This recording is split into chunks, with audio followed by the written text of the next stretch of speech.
Welcome back to another episode of Lead to Excel podcast. Wow, wow, wow. We have with us today a sister, a friend. Oh, gosh, where do I start? I am just so honored to have Reverend Denise Gillard with us today. It's amazing. I'm going to introduce Denise in a second. But you know, when you meet people and you just click, this is the story of Denise and I. We met at Elevate Network and we just literally clicked. And I remember someone actually telling me about you and saying, Really? You've got to meet her, you've got to meet her. It was just amazing. And when we did, it's just been great. Denise and I have been covering running some workshops on courage. And if you've missed our first one, you really need to pay attention to this podcast and make sure you register to attend our next one, which is coming up soon. But we're going to go into it in a second. So I'm just going to introduce Denise. If authentic, collaborative, and resourceful were an equation, Reverend Denise Gillard would be the correct answer. She's a master builder of leaders, a pastor, a professional certified coach, a business advisor, and a successful entrepreneur. Reverend Denise focuses on supporting and activating healthy, impactful, and accountable leaders, individuals who serve as change agents in our world. Her unwavering commitment to uplift and empower people of African descent is often described as impressive. She fervently invests in the development of members in this community and supports individuals on their journey to success. She's an inclusive leader coach who has always been intentional about contributing and inspiring people of all creeds, faiths, and cultures to reach beyond their perceived limitations. Denise, it's such an honor, a pleasure, a joy. I'm just so excited to have you on Lead to Excel podcast. Well, thank you so much for having me. I am the one who's honored.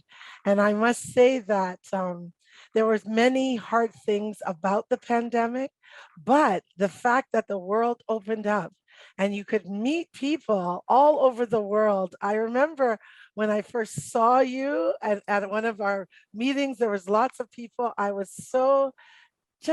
attracted to the smile and the warmth you exuded without even saying a word. And I am just so thankful that we were in that meeting and we met. We're sisters for life, and I'm Absolutely. honored to be a part of your show. Thank you for having me. Oh, thank you so much for being here. So I've kind of read your bio, talked Mhm. about what you do, which is a lot. So I want us to go a bit more into Denise herself. When I saw Reverend in your name, the first thing I went is, oh, wow, that's interesting. So tell us, how did you become a reverend? What made you take that step? I'm just so curious. Yeah, we've never talked about that. Well, first of all, I will tell you that when I was young, there was elders in my life who identified that, but they didn't say it out loud because it would have seemed quite impossible in a way. I was born in Oakville, Ontario, Canada. My father was Jamaican. He's passed away now. My mother is Nova Scotian Black. That's a lot of history, long story. Grew up in a town where there was very few Black families at the time. We were one. Some were related to us. Maureen, it was so sparse that if people saw somebody of color, they would say, "Oh, is that your relative?" I would say no, even if it was, which it often was, just because I didn't want them to think all Black people were related. So I grew up in Exactly. that town in this little Baptist church, a very good church, but conservative, no women pastors, no women were allowed, women leaders, but very subdued. So it would seem impossible, but from an early stage, people around me, as they talked later, they identified it. I became a pastor kicking and screaming, though. It's not my plan for my life. At first, when I was young, I thought I would be a scientist because I wanted to find the cure for sickle cell anemia. And Mm. then I wasn't so good at science, though. I was okay at biology. That wouldn't work then. It didn't work, As soon as I hit physics and higher levels of not for me. And then I thought I would want to be a social worker. But my father, who was very empowering, but he put his foot down. He said that no, that's what all, smart Black women were becoming. So he wouldn't allow me to be that. Then I thought I would be a journalist because I do write and I loved writing and I excelled in my journalism class and course. But then I realized how politicized it was.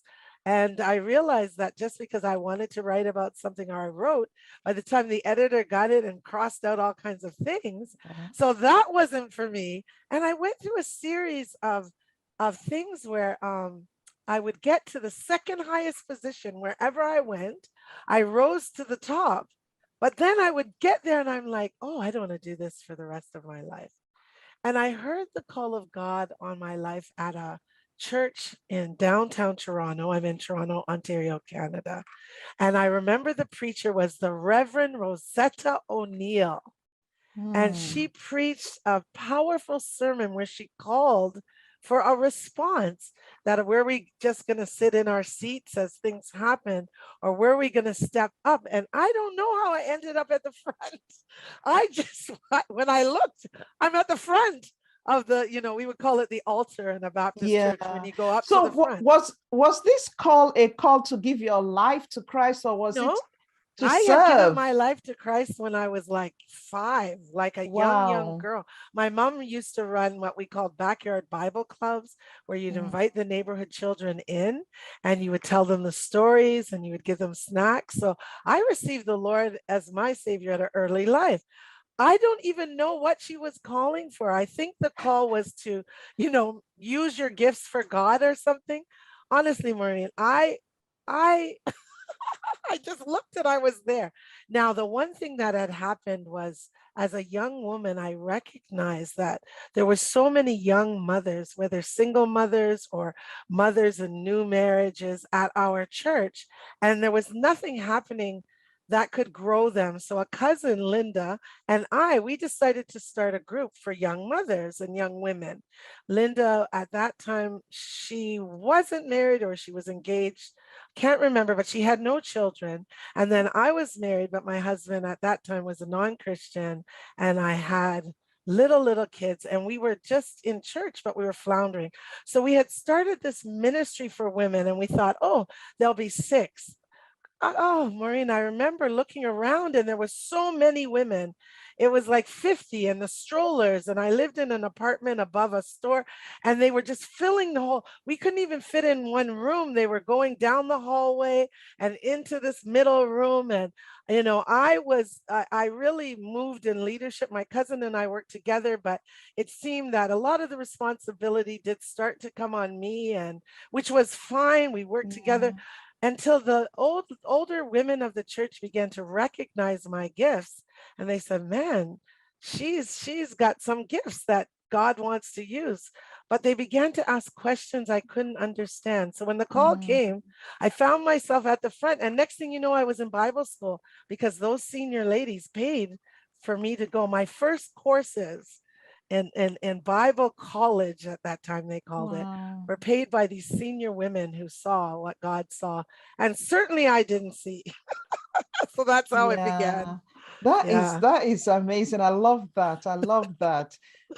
It's interesting though. And I think what you've just described just really shows how God can use anyone he wants to get us to where he wants us to be. So I'm going to, let's go back a bit into your childhood, because you said that right from when you were young, you were brought up in a Christian way, as a Christian.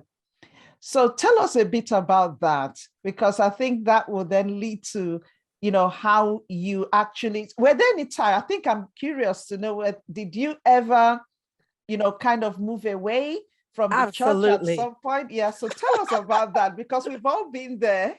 Absolutely. My parents, I mean, I'm so thankful. I was raised in a Christian home that was full of love, and full of just now as we grow, and all of my siblings and I, and as we look around and as we begin to understand, and as I do ministry and different things, we were rich. My parents were authentic. They were not perfect, they were authentic. And I need to say that at the age of What do 5, you mean? what do I mean? They lived what they said. It Yeah. wasn't do as I say and not as I do. It was Mm. they lived what they believed, what they said. They were consistent, and they were seen as leaders in the community. Not even seen, they were leaders in the community. My father was a mechanic, and he worked for like a Ford Motor Company mechanic place, Oakland Mercury, but he stepped out into his own business, right? So he's an entrepreneur. And my parents actually owned the first Caribbean store in Oakville. And at that time, it was just unheard of. You wouldn't, all tropical fare and variety. So they were entrepreneurs, they were business people. My mother, amazing woman of God. She was always the Christian education director. And when you have a mother who's a Christian education director, you are voluntold. So at a young age, we were leading, we were singing, we were talking. And this was in an environment where we were minoritized. Like we were the one Black family in our whole church. And so Wow. my parents used to do something that was quite brilliant. They would take us into the city to attend the Black church every so often to make sure we had a sense of, I'm going to call it soul. And that's Yeah. our Yeah. upbringing. We also had the opportunity to attend something that back then we called Black School. So we went to something What called was Black that? School on Saturdays where we were taught culture. We did African drum and Mm. dance. We did arts and crafts. We were taught our history. And it wasn't necessarily that the teachers or everything were Christian. Sometimes they were, they had different faiths, or they were Pan-African and they didn't believe this or that. But we were exposed to Yeah. our culture. And that had a profound effect on me. My mother's family are civil rights leaders in Canada. Like they were, so I was exposed to the talk of, this Mm-hmm, kind of mm-hmm, movement mm-hmm. of 70s of civil rights leaders. And I'm the eldest in my family. And it was something that was deeply ingrained in me. So I had faith and I had civil rights and just exposure to the culture. So we were brought up in a time where everything about the motherland, about the African continent shown was negative.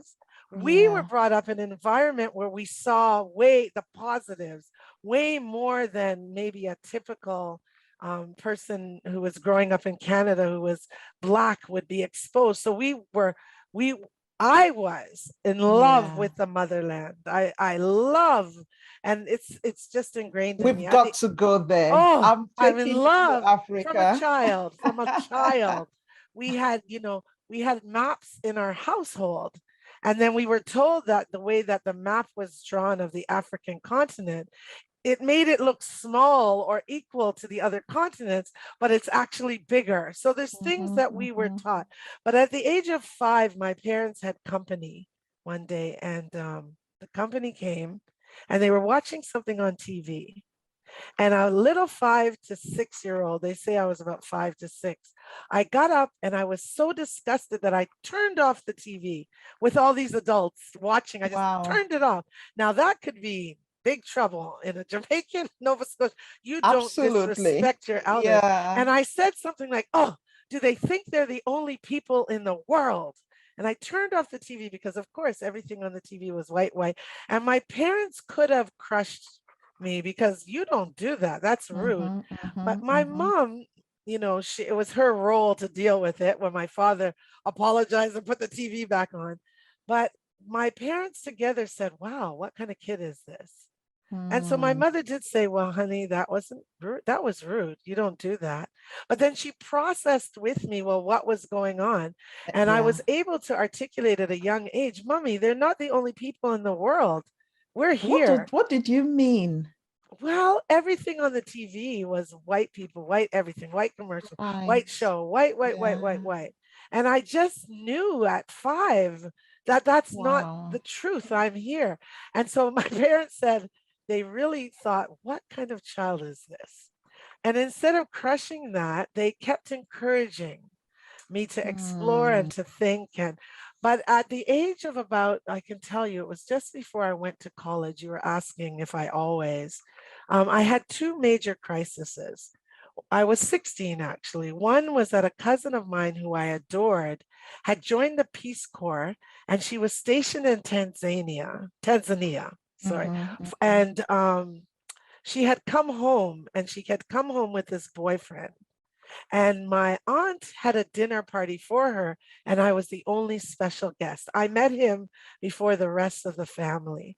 And we were sitting on around this table, and this guy said that I was only a Christian and I was following the white Jesus because I was brainwashed. So, Wow. of Yeah. course, in my 16-year-old way, I stood up for the Yeah. gospel, I stood up for God, but it planted a seed of doubt. I was like, Yes. what? Maybe I Yeah. am. And the second thing that happened at the same time, the devil is a liar, was that the church that I did go to was predominantly white. It was only us who wasn't. But I was the president of the youth group, along with the pastor's son who was white. And we were tight. We were besties. We were friends. And he was a very handsome, a handsome boy that all the girls loved. But I didn't love him. We were friends. We were colleagues. We worked together. And one day I was just turning a corner in the church, and I heard my beloved pastor and my beloved deacon talking about. I heard them talking, and they were saying how we were getting so close that they were worried that what if we started dating? What would people think? And I was hearing this, Wow. and then they were talking about a lot of things that had to do for me, racism, Mhm, mhm, classism, all of these mhm, things. And mhm. I was brokenhearted. Number one, the young man did not have a chance because he was my friend and I didn't think he was all that and a bag of chips, right? We were friends. But number two, I was thinking, well, what if we did? Yeah. What would be? And so those two things were a crisis. So I tried to turn my back on God. And what I did Mm. was I began to look for Black friends in my community. And at that time in Oakville, there was a few people moving into the town, but they weren't Christian. So I Mhm. started making friends kind of With outside the of the faith. non-Christian Black Yeah. community. Yeah. And Interest. then I Yeah. started clubbing because, girl, I could really dance. I was so good, by the way, that I didn't have to pay to get in places. I would bypass the line with my posse, with my friends, and the bouncers would let us in free. And we are underage, right? So I started going to clubs, Why? Because and you could because I dance? could dance, girl. What? I was, and we were just the group that I hang out with. We were, I guess, cute. We were energetic. We were the life of the party. We would come like six girls, and we would just go in and the same leadership skills Mm. it doesn't leadership Yes. Yeah. is in any sphere. So my Yeah. posse and Yeah. I would just go places, and I wasn't a drug person. I wasn't a drinking person. We would buy one drink and we would guard each other's drink because we didn't want anyone to put anything in it. And all night you'd have the same drink and just keep putting ice in it. So we Mhm, weren't mhm, mhm. drinking, we weren't taking drugs, we were having a good time. We were dancing, we would go all over the place. My father was a mechanic, so I had the car, and I'd be girl, I went to Buffalo, I went all over Toronto, and I just had this time. But every so often, the Holy Spirit would break through and say, Denise, where are you at? And I said, oh, I'm here, I'm having a good time. And the Lord would just say, okay. And he'd leave, Yeah. it was like this visitation and a depart, Yeah. and a Yeah. visitation and a Yeah. departure. And you go down those roads, and even though you're not being quote, quote, a bad girl, you start to align yourself with values that are not aligned with the word or how you were raised. And I found myself in a marriage to a nice guy, but he didn't know the Lord.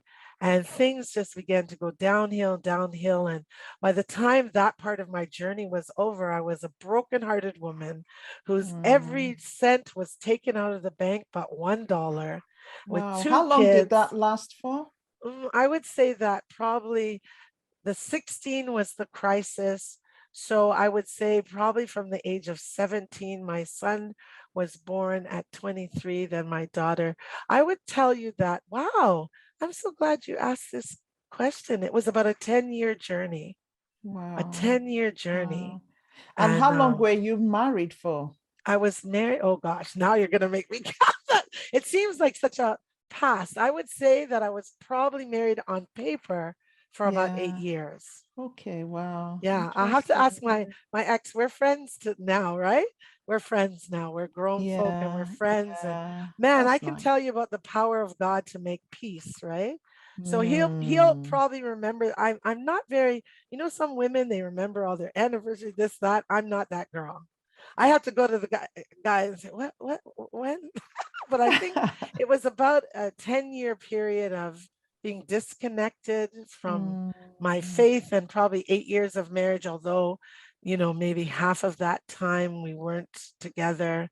And then the call of God came on my life when I was messy.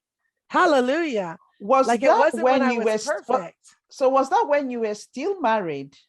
When I was still married to my first husband, because I am Yeah. remarried now, Mm. the call of God came. Let's say the marriage had broken up. It doesn't make sense Yeah. to people who think you're supposed to be perfect. Come on, somebody. The call of Yeah. God came when I was a single mom with two Wow. children, Wow. recreating life. I had started this group for women at church, for single moms, for moms with my cousin, Mm. for people who were newly married, for women.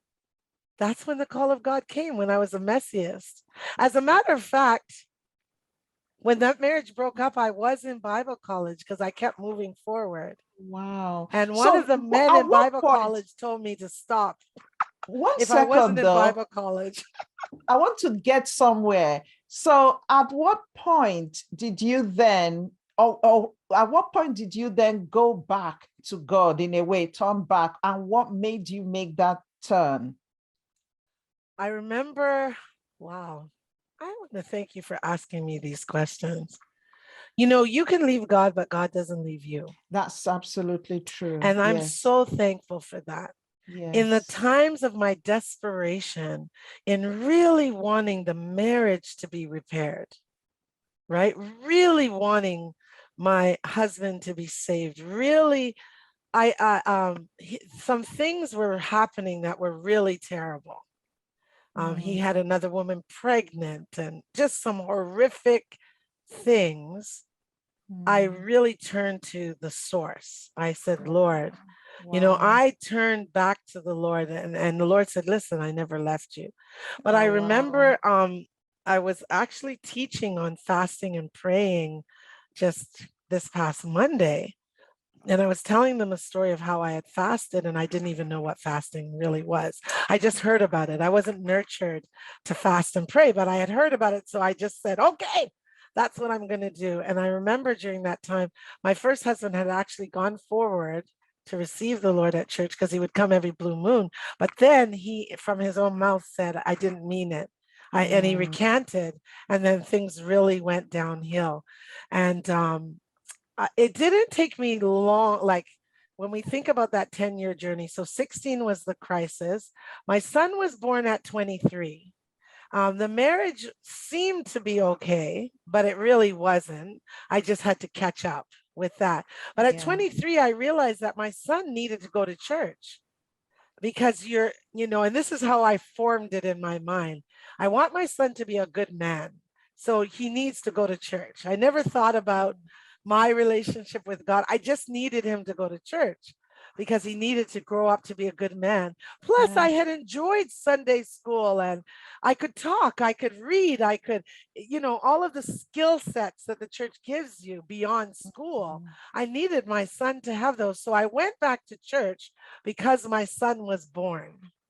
And so, Mm. really, at that stage, at 23, that was my journey back. So when I went in the church, I went back to a church. I went to a church downtown, the church where I ended up hearing the call of God on my life. But when I went, during the church service where the adults were upstairs and great things were happening, there was a million kids running around downstairs with nobody doing anything with them.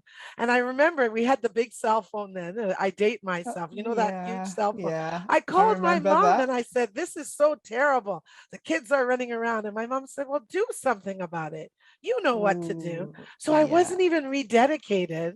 And I said to the pastor, okay, can I help with the kid? Sure. And then I ended up doing this big junior church and teaching because it was in me, but I wasn't You know, rededicated yet. hold that thought though, because I really need to focus on this, because what you saw in a child gets wired in their brain and it's there. Amen. Hallelujah. It's so amazing that even if you go away, do other stuff, it's there. The And, seed is there. and that's what the And word says. Train up a child in the way he or she should go. exactly, You can't help exactly, it. It's so good. So I'm so exactly. glad. So even though you had gone off, created new wiring, that was still there. And you kept going back to it. And I that's why did. it remained, because even in times of struggle, you were still praying. You still remembered, that, 100%. okay, there's something here. I love that. I love that. So yes. 100%. I'm so thankful for that. And when you think about the brain work, and I mean, I want to say to every person who's listening, right? Don't give up on your children and take responsibility for what goes into their wiring. My parents did their job, and it was my lifesaver. Because when I look around I'm not the only woman in my circles who experienced the trauma of marital distress, right? But I was able to hear the voice of God and go back to what I knew. And transformation is my word, right? And be transformed. Yeah. And that is my message, even to this day. Transformation starts from where you're at. That's my, tagline or motto. And when I'm working, whether I'm coaching women, coaching businesses, or consulting, whether I'm pastor, I wear so many hats. But I know that transformation starts from wherever person's at. And I so appreciate, I think that's why we work so well together as courage coaches, because Yeah. when you take that idea of rewiring your brain Yeah. for courage, for whatever it is you need, there's so much hope in that, Maureen. There's so much hope. Absolutely. So Absolutely. I'm evidence of that. Yeah, You know, and that God will use the foolish things of this world to confound the wise, exactly. because Yeah. I don't fit into those typical the pastor's box or this or that. No, And you don't I at used all. to try it now. I'm so done with that. I've reached a good stage of life where I don't apologize. I just do Yeah. what God calls me to do and tell people, Absolutely. watch the Yeah. evidence. Let me be Yeah. the evidence for you. Exactly. And I love that. I love what you say. Transformation starts from where you're at. And that's true. So it doesn't matter where you're at. That's start. That's the key. That's You it. said something really important, because I've had quite a few women. I did a master class. No, it wasn't a master class. I did a talk to a group of women recently. And a lot have reached out to me. And it's really on how they raise their children. And it's really interesting because a lot of them were really struggling. And these are young kids who in a way, they're feeling they're losing control. And when we Yes. started digging deep, we found that it's what they say to the children that's causing the problem. It's what they're sowing into the Into the child. children. Yeah, that's Yeah. what's causing the problem. And I'm glad you said what you did, because being able to sow positive greatness, blessings into a child is what gets wired in them. And that's exactly the behavior pattern they develop. And that's who they become. So It's so crucial. yes, absolutely. Because you see, you've described how you were raised, what your mom did, how she raised you. And in a way, you saw her be a leader, you saw your parents be leaders. And you've then become, it's your life. Anywhere you go, you're leading, and it's amazing how what you're doing now with all the hearts that Denise has, the core is that leadership. It's really helping people. So I just love that. So you went to Bible school, I did. I went and to then, yeah, college. I did my master's. I'm working. in what? Did I tell you I'm doing my doctorate? Oh People are like, how are you no, doing all of these well done. things? I don't, it's God. We give God the glory. Yeah. But So what yeah. was your master's in? So my master's was in divinity. So I did specialize in Christian theology and Yeah. thought and ethics. And my secret love in study is church history. And I wanted Why? to, I believe that we know where we're going by being very cognizant of where we come from. Oh, I love And that. so history is kind of my side gig though, because it's my love, but God keeps saying, yeah, I know you love it. And I'll give you these opportunities. So I get these really cool opportunities, but mostly God leads me somewhere else. So right now I am back to a deep study of theology and leadership. So my major in my doctoral program is around leadership. And Maureen, until you said it just a minute ago, I didn't even think of the thread from throughout my life, Yeah. which is Yeah. one would say hello, but it's just as you say it now. The thread is the leadership thread. And I want Yeah. to really, I give God the glory, and I'm so thankful for my parents. Yes. I am the eldest daughter. I have two brothers and one sister. There's four of us. And from day one, my family, I was a lead. And, they would ask things like, okay, Denise, what happened? Well, there's the Mm. other ones, but it was my responsibility. There was a baby that died before me. And I think, from all intents and purposes, I hear, or at least I feel it was a boy who died Mm. before I Mm. was born. Born. And the Okay. doctors had said that my parents wouldn't have any more. And my mom prayed. And she Wow. said, Lord, please open up my wound and I will give you back the first one. So that was me, Whoa. right? So Oh, I'm here. wow. So I can't, even if I tried to move away, God You're was not going always right there. Hello, you belong to me. you're not going anywhere. Wow. So how many Right. children did she go on to have then? She had a total of four of us. Yeah. Wow. And this is by faith because she had lost some Oh, along the wow. way. If you want to Yeah. talk to someone who's awesome, my mother is awesome. I That always say is I so went to Bible amazing. college to learn the things that were in the book and how to handle it. But trust me, most of what I learned came from my Yeah. mother and my father. My father passed away young, though. He was Mm. 53. He Oh, was wow. 53, Oh, so so we you're quite lost him early. But mm. such an honor to have an authentic man of God, very Mhm, Jamaican, mhm. very people, he was harder on the boys or on one boy because the other one was the Yeah. baby. The baby got the best of everybody, but harder on my brother, my younger brother in some ways than I, but very much a man and a man's man. Mhm, I know what it is to live with a man, to work with men because of my father. Whereas some women were struggling to kind of figure that out. No, I had a dad, and um, I learned much from my dad. My dad, though, was interestingly empowering sexist who said, you can be anything you want to be in the world, except for what I tell you not to be. I love that. That was my dad. I was not allowed to be a social worker. Not at all. Yeah, And then when yeah. I went into ministry, he said, make sure you don't starve. He was concerned about me starving. Yeah.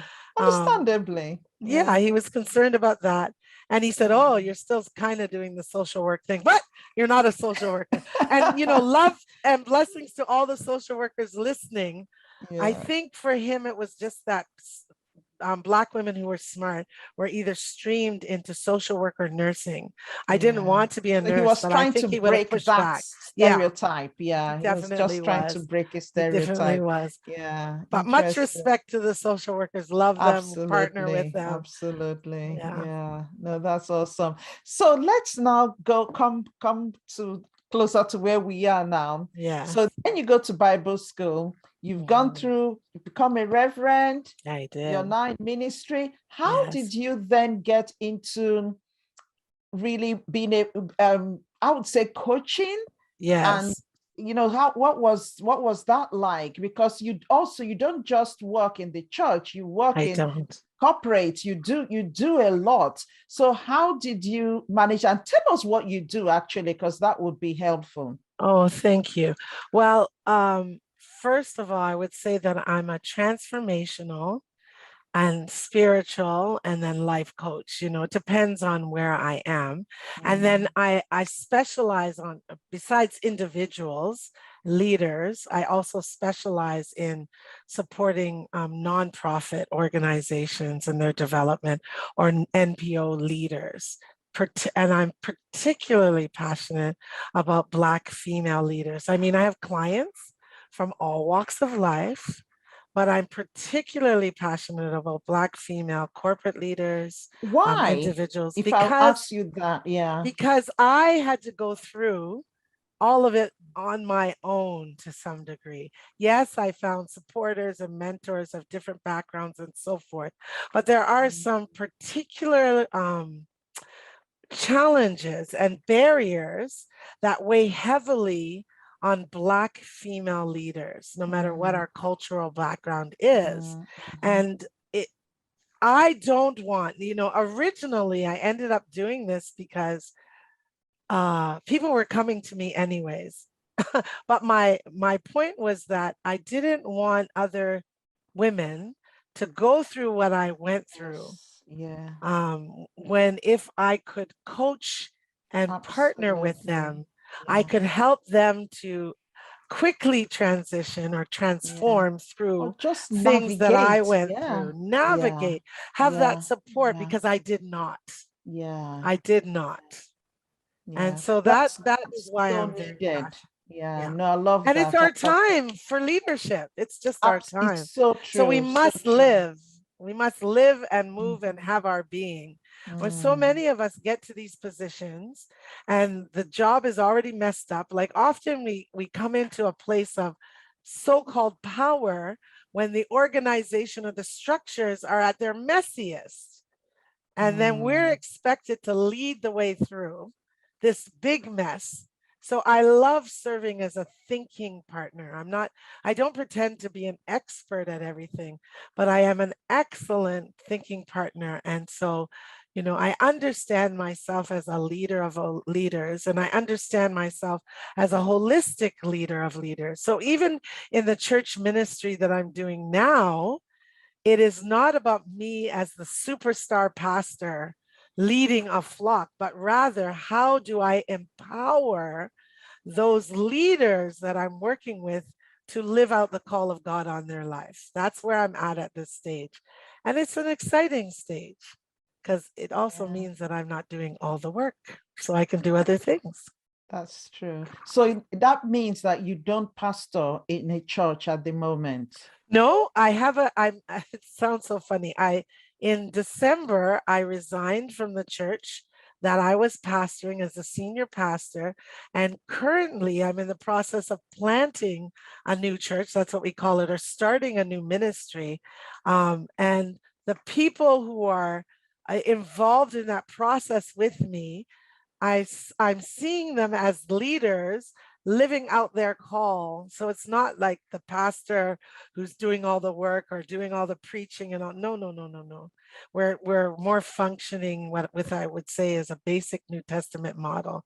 So it's a lot of work in the context of the other things I'm doing. It makes sense. So as this leader, senior leader pastor, I'm coaching the other leaders to live out their call in the context of community. Yeah, the That's ecclesia. great. That's great. Yeah, So I'm yeah, so excited. I want us to talk about how you work with people now, especially leaders, female leaders. How do you actually support them? What do you do? What does it look like? Give us like an example of someone you've worked with and how I think the question is, what does it look like? I'm curious. Yeah, wonderful. Well, there's different models that I work with, whether I'm working with the female leader herself, or maybe the female leader and her team. And I believe leadership happens in many spheres, by the way. So it's not just a leader of an organization or a corporation. There's I love also that. people who are leading in their own business as entrepreneurs. I've recently taken a position with the Canadian Black Chamber of Commerce as a business advisor, coaching entrepreneurs. So very You are one excited. busy It's a lady, contract. Well, yeah, definitely. as long as it fits in under the mantle Yes, of yeah, leading leaders, yeah, if it yeah. fits in that and my values align and I can do it, I love to do that. But I'm That's thinking of, important, though. What yeah, you've just said is very important. If it fits within this, if not, you find that some people just kind of say yes, yes, yes, no, yes, you can't. and they're just pulling themselves. But you talk about what you do, and you're quite busy, but Yes, because it's all fitting into that mold, a model of what you do, you talk yes. about it with so much passion and joy. And I know you are busy, but I'm it's busy. different kind of, it's fun, if I put it that way. It's Yes. effortless. I When think that's, you're living out your call or what yeah, you're meant to do in this world, it's energizing. yes. However, you always have to take stock. I'm currently in the Oh, I process like that. of streamlining my services too. So you're always transforming. Yeah. You're in movement. You don't stay stagnant. So in terms of this conversation though, I'm picturing this one leader and I'm just excited for her now because right now she's not even in the country. She's somewhere else and exploring these amazing business opportunities. I tell you, girlfriend is set and ready. She's calling me from overseas and we're connecting. But when I think of her as a leader and in terms of my work with her, which Mm, all can be summed up as transformation, part of the work that I did with her was to help her to ask the necessary questions that she needed to ask to make changes. mm, Her life, her business, it wasn't working for her. And she was so aligned to what she had started that it was hard for her to see her way through. So, from a transformational lens, one of the things that I helped her do was ask herself the hard questions. And one of the questions for her, not put in this language, but if I was to bring it down, was, is she enough for herself? ooh, Can big, she big see question. herself as a real leader? And Mm, your work in terms of rewiring the brain, the reason why, Maureen, your work excites me so much, and the reason why I myself as a coach am prepared to learn from the work that you do so that I can be a better coach, is that I've done a lot of work on mindset. And mm, whatever we think we are, that's what we live out of. And so sometimes absolutely. we have to defragment our thoughts because we're not even hearing what we think. We're Mm-hmm, so busy trying to survive as leaders, as female leaders. We just got to get this done. And there's our to do list. And then the pressure on us. And then we're facing opposition because there's always some enemy in the camp trying to mm-hmm, destroy mm-hmm. you or take what's yours that you haven't even stopped to think, what self-fulfilling prophecies are you living out of? Yeah, And the cycles of thought, like you're saying, oh, this those are, person isn't dealing with me up front. Well, what are you contributing to that? And how are you reinforcing this behavior through your own behaviors? And so when I exactly. think about that leader and when I think about the models of transformation that I use when I'm coaching my clients, I remember the day that the lights just went on for her. And man, she just was like, you know what? I need to stop doing these things. And it often is about, what do we need to stop? What do we need to start? How, who on the journey can help us think through that. And getting our women at every economic level to understand that investing in your own self-development is worth its weight in gold. Because I'm telling Oh you, gosh, yes. this sister, the contracts that she is now negotiating, the financial value of those are so high that I'm like, girlfriend, look at you. Whereas before, her self-limitation had her stuck in a pattern of disrespect, really. She was experiencing a lot of disrespect, but then she had to deal with her own respect for herself. Once, so I get excited. So I mean, I hope that answers your question. That And this answers doesn't the sound, question perfectly. Actually, it really does, because what you described is real transformation. How she went from just not even respecting herself, because what you get is what you put out. yes. But coming to where she is now, where she's made that full transformation, and you see the great things that are coming her way. Before, she wouldn't even have been able to see it. And because I would say the mind, or the subconscious brain, goes to where we send it. It's the questions we ask it that it gives us the answers to. So Amen. that's Amazing. a great example. Thank you so much. It's honestly, it's just, we could go on and We on could. and on with these conversations, but I know we've got to bring it to a close soon. So Denise, if people want to Yes. work with you, if you Yes. just tell our listeners who you work with, how they can find you, that would be awesome. Well, what a privilege to do that. And I thank you for that opportunity. So, number one, I love to work with women who are leaders in any sphere. Leader, it can be in your home. I also adore working with nonprofit leaders and organizations and their teams. So, those seem to be my areas of specialty. They do not have to be Christian organizations. I love working with faith-based communities because often faith-based communities may be a little bit behind in terms of how we're thinking, but they do not have to be. And I've worked with young entrepreneurs as well as senior leaders who just need to make changes. To reach me, I'm easy to get by email. My company has a unique name, My Divine Appointment. That's my company name. I remember when I early named it, people were saying, oh, what kind of name is that? But I believe we have to make those appointments with ourselves. Yes, We have to yes, connect with who we are. So yeah, they can yeah. reach me at D. Gillard, my last name, D for Denise, Gillard, Gillard, at mydivineappointment.ca. I'm in Canada. I work with people all over the world. You can also find me, Denise Gillard, on Facebook. You can Google me. My granddaughter the other day was Googling and saying, look, Grandma, there's you. I'm Oh, pretty easy to find. I'm on Instagram, all of those social medias, LinkedIn. And of course, I can be reached by phone at 647-239-1702. So lots of places to reach me.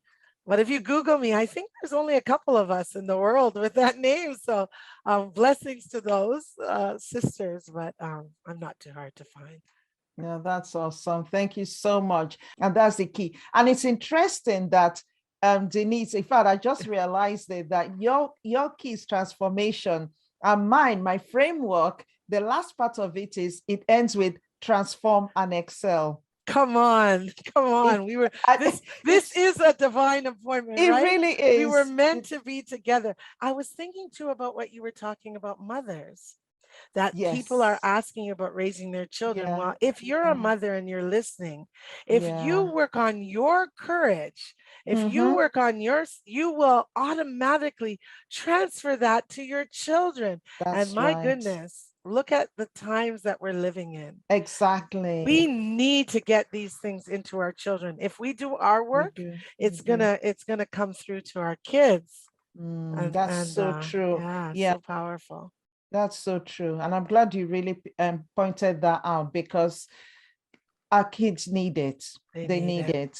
Yeah. Yeah. Oh gosh, Denise, thank you so much for coming on to this podcast. It's What an just honor.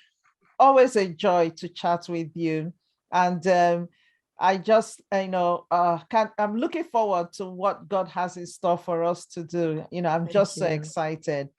So thank you very much. We're going to bring this to an end. I'm going to put all the links in the description. And one of the things you talked about, actually, I'm going to say this last, is my divine appointment. My divine appointment, actually, I love that name because it really comes to the core of who you are.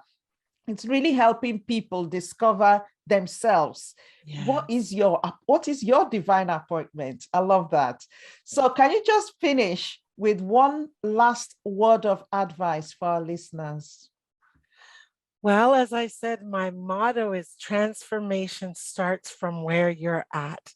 So I want to talk to listeners who may feel stuck, right? The secret to breaking out of feeling stuck is simply putting one foot in front of the other. So just start. Just make a decision today that you are going to change, that you are going to grow, and just invest in that. And yeah, that's all I want to say. Just start from Start. where you're at. Don't worry about who says what or what you think yourself. Just say, from this day, I want change, and get moving, and you'll see what amazing things can happen in your life, your business, your ministry, your family. Just start. Thank you so much. It's really been a joy having you. Thank you very much.